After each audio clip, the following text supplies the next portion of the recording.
Bueno, estábamos hablando de la medición de nivel. Ahora vamos a hablar de medición de caudal o flujo. Estos dos términos Eso. son sinónimos, pero pues a veces se les dice caudal o a veces se les dice flujo. Lo más común es llamarlos medición de caudal. Esta parte tiene, digamos que mucha eh, fundamentación tanto mecánica como en la parte de ciencias, de todo lo que es el análisis de fluidos. Entonces no voy a entrar a detallar mucho esto porque es uno de los sectores en cuanto a la instrumentación más amplios. Entonces los vamos a ver como de manera muy general para no entrar a detallar tanto esa parte. Entonces, ¿por qué es importante la medición de caudal o la medición de flujo? En la vida cotidiana se hace para determinar el consumo de agua.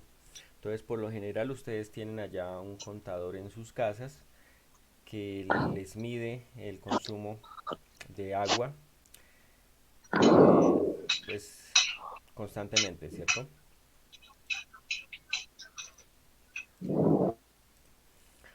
Esos medidores pues cuentan con distintos dispositivos para medir el caudal y en base a eso sacar el consumo pues que ellos contabilizan mensualmente. Para la parte de hidrocarburos, sobre todo para el tema del petróleo y del gas, también se necesitan hacer este tipo de mediciones. Y bueno, otras características que nos permiten pues para la eficiencia de los procesos. La medición de caudal de alguna manera permite determinar la cantidad de residuos que pueden surgir en un proceso y en base a eso hacer procesos de optimización para reducir la cantidad de desperdicios que se pueden establecer y otras cuantas aplicaciones. Pero vamos a recordar un poco qué es caudal o qué es flujo. Entonces vamos a remontarnos un poco a esos conceptos que pues venimos manejando desde hace mucho tiempo referente al estado de la materia. Entonces a nosotros nos decían por allá que la materia puede estar en un estado sólido en la cual tienen un volumen y una forma definidas y estas dos propiedades son características de determinado material. Y hay otro estado que es el que se encuentra en estado líquido y es a lo que nosotros llamamos fluidos, principalmente para el estudio de líquidos y el estudio de gases. ¿Cuál es la característica de los fluidos? Que van a tomar la forma del recipiente que los contenga. Y según esa forma que tomen, pues va a estar definido su volumen específicamente. Entonces, cuando hablamos de un fluido, referimos específicamente a líquidos y a gases en el que decimos que ese estado fluido está dado porque las moléculas del material se encuentran distribuidas de manera aleatoria y se unen por diferentes fuerzas.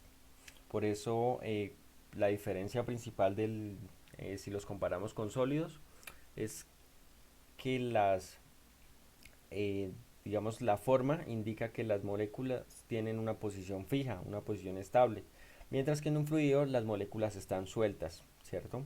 Entonces por eso los fluidos agarran la forma del material eh, que tenga el recipiente, del recipiente que los contenga. Entonces, de pronto ustedes han escuchado hablar sobre el teorema de Bernoulli. Esto es aplicado directamente para los fluidos. Entonces, ¿qué nos dice el teorema de Bernoulli? Que si un fluido es lento, la presión aumenta. Y si un flujo es rápido, pues la presión disminuye. Entonces, el ejemplo típico de esto es la ducha. Fíjense que, por ejemplo, si en una ducha yo tuviera en vez de agua, un fluido viscoso. Entonces póngale que por ahí esté corriendo, no sé, glicerina, por ejemplo, que es viscosa.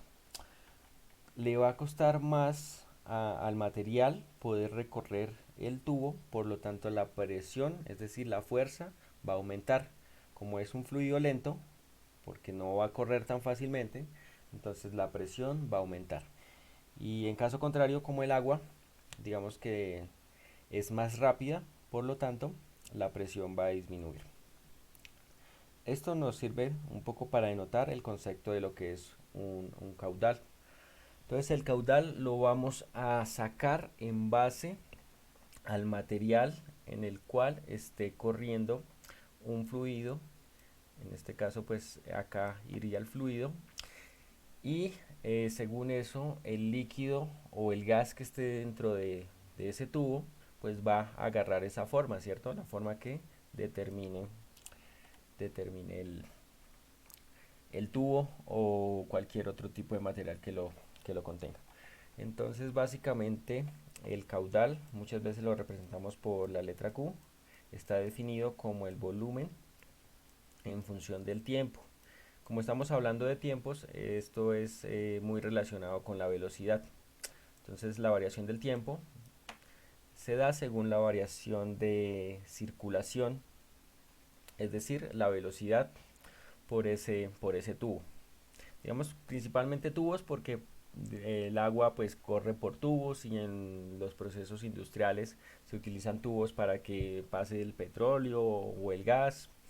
Entonces por lo general siempre vamos a hablar de tubos. Entonces, ¿qué queremos medir nosotros? Exactamente ese caudal, y para eso utilizamos distintos tipos de elementos. ¿Qué es lo principal en la medida de caudales? Establecer si un fluido es rápido, si un fluido es lento. En base a esas características del fluido, pues se van a derivar otras como la variación de la presión, como lo vimos anteriormente. Y, pues depende de las características de los fluidos, vamos a tener distintos tipos de mediciones. Unas están dadas para los fluidos másicos, volumétricos, o los que no son ni másicos ni volumétricos. Entonces cuando hablamos de fluidos másicos son aquellos en los cuales la masa cambia según el recipiente que contenga el fluido. Y los volumétricos son aquellos en los que cambia el volumen según el recipiente que los contenga. Entonces, como les comenté hace un momento, este tema de la medición de caudal es muy amplia. Entonces, si se fijan en el diagrama que tenemos al frente, para cada uno de los tipos de fluidos se derivan una serie de sistemas de medición y esos se derivan en otros, entonces se nos va a hacer un tema muy amplio. Entonces vamos a tocar simplemente algunos pues de los más generales para conocer el principio de funcionamiento. Bueno, uno de los más comunes son los rotámetros y estos tienen internamente un flotador, que es el que vemos acá en la parte de arriba, que depende de la velocidad del fluido, va a subir o va a bajar más rápida o más lentamente. Y entonces ellos cuentan con una escala como la vemos acá, y en base a esa escala podemos determinar nuestras mediciones de caudal. Entonces simplemente es un flotadorcito que cuando pasa un fluido en esta dirección pues hace que ese flotador se mueva, y depende de la velocidad en la que se mueva el flotador vamos a sacar nuestros cálculos de caudal. Entonces por acá hay una simulación de cómo funciona un rotámetro.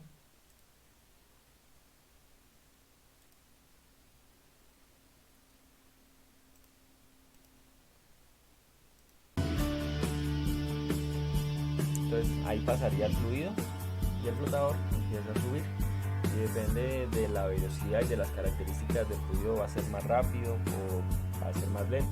Si el caudal disminuye, entonces el flotador va a empezar a bajar, y eso es una variable que nos indica alguna característica de ese fluido que estemos midiendo. Piensen por ejemplo en el petróleo. Si estamos en la industria petrolera, pues el petróleo por lo general es bastante viscoso. Entonces por lo general se requiere que tengan presiones altas para poderlo hacer mover. Entonces allá en esa industria se puede utilizar un rotámetro para poder hacer distintos cálculos. Bueno, estos se llaman medidores de flujo magnético, que son dos placas que se colocan alrededor del tubo y, como sabemos, dependiendo de la polaridad que tenga cada una de las placas, van a crear un campo magnético alrededor del tubo. Por lo tanto, una vez que pase el fluido por ese tubo, el campo magnético pues se va a alterar, y en base a esa alteración es posible determinar el caudal que corre a través de ese tubo. Entonces se basan en el principio de los campos magnéticos.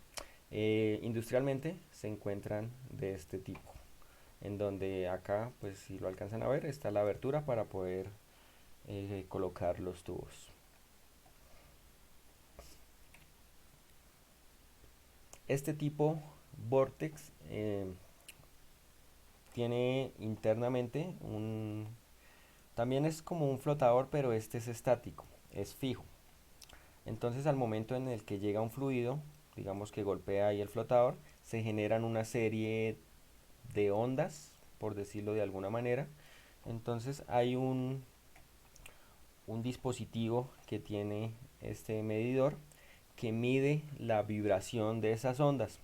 Entonces ellos obtienen vibraciones así parecidas como a las de los sismos, y en base a esas vibraciones pues hacen el cálculo del caudal, y ahí pueden determinar la velocidad del fluido y lo mismo según las características del fluido.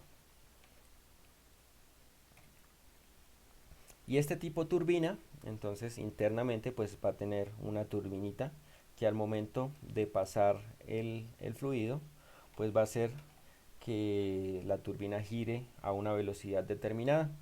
Es como funcionan muy parecido a cómo funcionan las hidroeléctricas.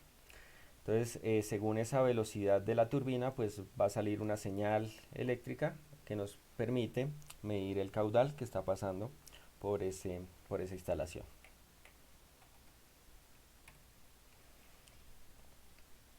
También para la parte de caudal tenemos medidores de tipo ultrasónico.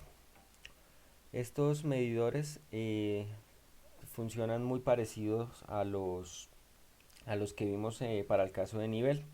Entonces ellos crean internamente unas ondas que según el fluido pues van a alterar el reflejo de esas ondas, y según esa variación pues se va a medir el caudal. Cuando tenemos estos que son en pares, uno emite las ondas, digamos que por acá pasa el fluido, se reflejan esas ondas y el otro sensor las va a leer o las va a absorber. Ese sería el principio de funcionamiento de los que son ultrasónicos.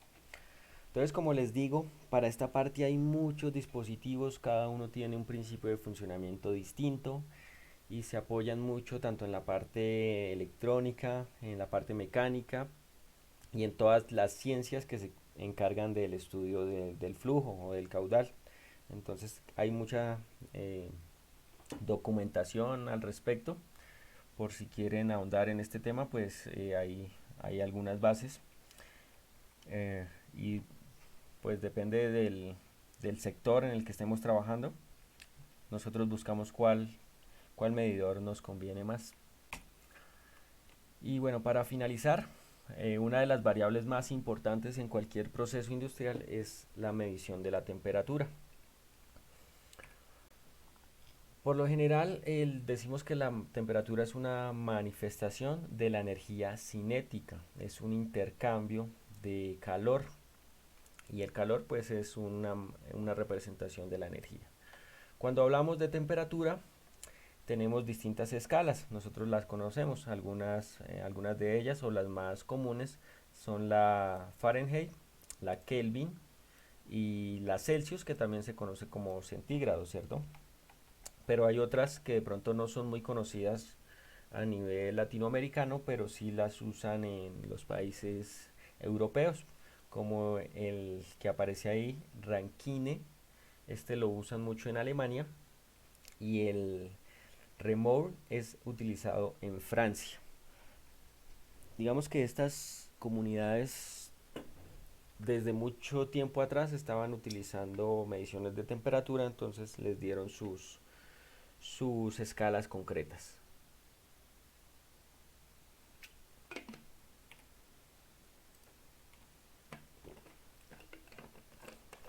Entonces, como les dije anteriormente, comúnmente nosotros utilizamos las de grados Celsius o centígrados y las Fahrenheit.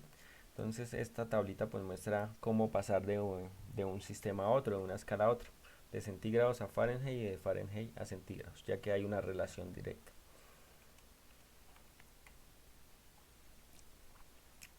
Entonces, a nivel industrial, la Uy, medición de no la está temperatura. caliente.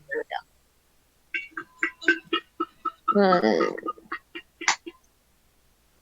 A nivel industrial, la medición de la temperatura se usa en operaciones que involucran transferencias de calor.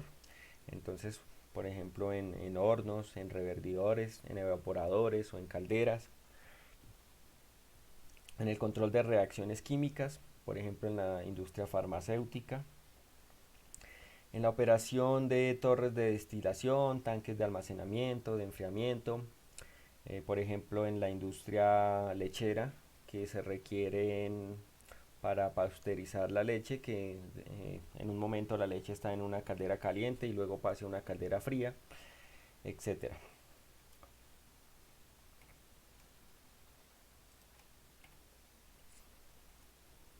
Y principalmente los medidores de temperatura se van a apoyar en los principios característicos de distintos materiales.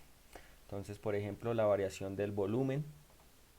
Esto lo encontramos en los termómetros comunes que nosotros utilizamos en nuestras casas. En la variación de la resistencia. Entonces, si hay elementos que según la temperatura varían su resistencia, ese puede ser un indicador para medir temperatura. Bueno, igual en la creación de corrientes o voltajes uniendo distintos materiales o en la radiación que emiten distintos cuerpos. Entonces vamos a especificar cada uno de esos fenómenos. Seguramente algunos de ellos ya los conocemos. Los más comunes pues son los termómetros de vidrio. Estos aún hoy en día son muy utilizados en la industria, sobre todo en la parte analógica. También los encontramos digitales. Pues ustedes conocen el principio de funcionamiento. En la parte de abajo vamos a tener un líquido, un fluido cualquiera, por lo general puede ser, si no estoy mal, mercurio, creo que es lo que se les agrega a esos termómetros. A veces hay alcohol pintado de algún color, como el rojo, u otro tipo de fluidos. Entonces, cuando en la parte de abajo se calienta, hace que ese líquido que se encuentra ahí en el medio empiece a subir y según eh, ese cambio de volumen que está teniendo al interior del termómetro, pues nosotros vemos según la escala a qué temperatura hace referencia. Correcto, el mercurio. Entonces lo que dice acá es importante. Este tipo de dispositivos, cuando utilizan mercurio, tienen un rango de operación de entre menos 37 grados Fahrenheit y 300, 357 grados Celsius. Entonces, dependiendo del material que tenga el mercurio, pues ese rango va a variar. Estos se llaman termómetros bimetálicos. Basan su principio de funcionamiento en la unión de dos metales, como lo vemos en esta parte. Entonces, ¿qué ocurre? Que al momento de que esos metales están en contacto con alguna temperatura, pueden contraerse o comprimirse, es decir, que se pueden hacer más grandes o más pequeños. Y según eso, pues podemos, acá hay pues unos artefactos mecánicos que hacen que si se dilatan los materiales, es decir, si se hacen más grandes, pues podamos hacer una medición con con la aguja que está ahí presente. ¿Qué ocurre con este tipo de termómetros? Que son baratos y por lo general son inexactos y lentos. Cuando nosotros medimos temperatura con uno de estos termómetros, eh, tienen que calentarse los metales para poderse dilatar o para poderse comprimir. Entonces ese proceso toma tiempo. Y entonces, por ejemplo, si nosotros estamos midiendo 40 grados y empezamos a hacer la medición, lentamente la aguja va a empezar a subir hasta los 40 grados. Entonces, para procesos industriales como que no son muy recomendables cuando se requieren cambios de temperatura en, en distintos momentos. Cuando la temperatura es constante, pues sí son utilizados. Bueno, estos se llaman termómetros de bulbo y capilar. ¿Qué es un bulbo? Es exactamente lo mismo que tienen los termómetros de vidrio. Entonces, como ese contenedor metálico en la parte inferior. Internamente, este tipo de termómetros tiene un líquido, también por lo general es alcohol, que al momento de calentarse, el capilar, que es ese cable que ustedes ven ahí, empieza a expandirse y según esa expansión que tenga ese cable, pues nos va a marcar la temperatura en la pantalla o en el elemento que tengamos ahí para medir.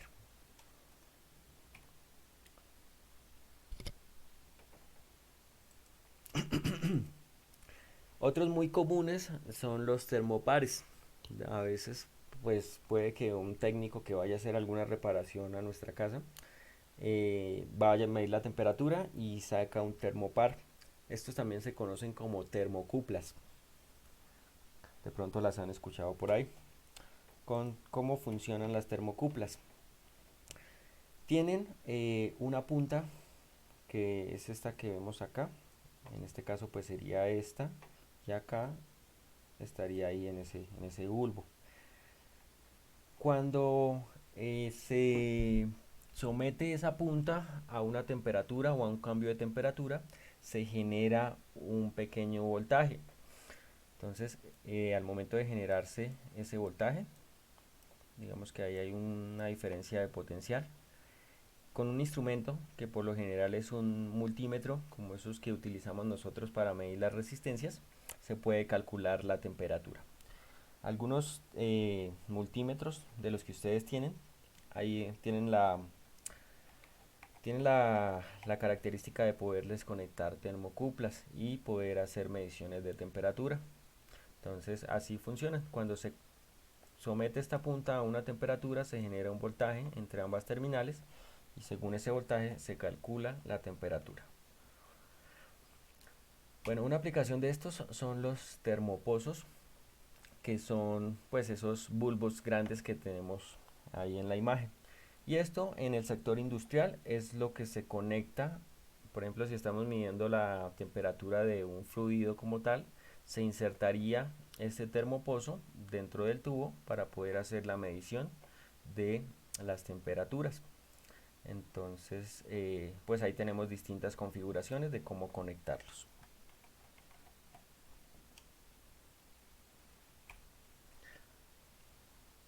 Y estos son los elementos más robustos que se pueden conseguir a nivel industrial para poder hacer mediciones de temperaturas.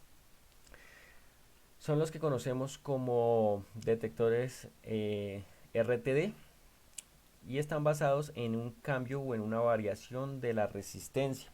Esa resistencia que nosotros medimos en ohmios para este tipo de dispositivos funciona de la siguiente manera. Este bulbo o termopozo, como lo llamamos anteriormente, es lo que se conecta o se introduce en el sector que nosotros queremos medir. Al haber cambios de temperatura, la resistencia interna va a cambiar y según esa variación de resistencia, nosotros medimos la temperatura o bueno, el dispositivo internamente mide la temperatura. Son robustos porque permiten en la pantalla que ellos incorporan ver en tiempo real la medición que él está haciendo, y adicional podemos sacar conexión de temperatura para conectarla a un controlador y hacer nuestras variables de control o nuestros procesos de control. Entonces estos RTD son los más usados en la industria pesada, porque pues permiten muchas funciones al mismo tiempo.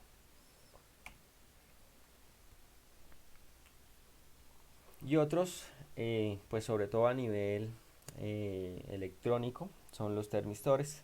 Funcionan igual que los anteriores, que los RTD, que según el cambio de temperatura que haya alrededor, ellos van a variar la resistencia. Y según esa variación de resistencia, podemos encontrar la temperatura determinada. A nivel electrónico, nos encontramos pues esos que parecen como una lenteja. Este es el icono a nivel electrónico. Entonces de pronto ustedes destapan algún aparato electrónico y se encuentran un dispositivo de estos que lo que hace es controlar que la temperatura no vaya a superar la permitida.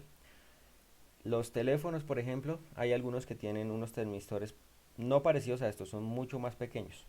Entonces a veces cuando ustedes llevan mucho tiempo jugando en el teléfono, les salta un mensaje que dice que la temperatura del teléfono está muy alta, etcétera, etcétera. Esa señal puede ser generada por un termistor. Y a nivel industrial, los termistores tienen estas formas, que ya son un poco más robustos, están protegidos para que no se vayan a dañar, pero necesitan de algún tipo de complemento para poder garantizar su funcionamiento. Y bueno, principalmente esos serían como tal las principales variables a medir, que sería la presión, el nivel, el caudal y la temperatura. Eso en un entorno industrial.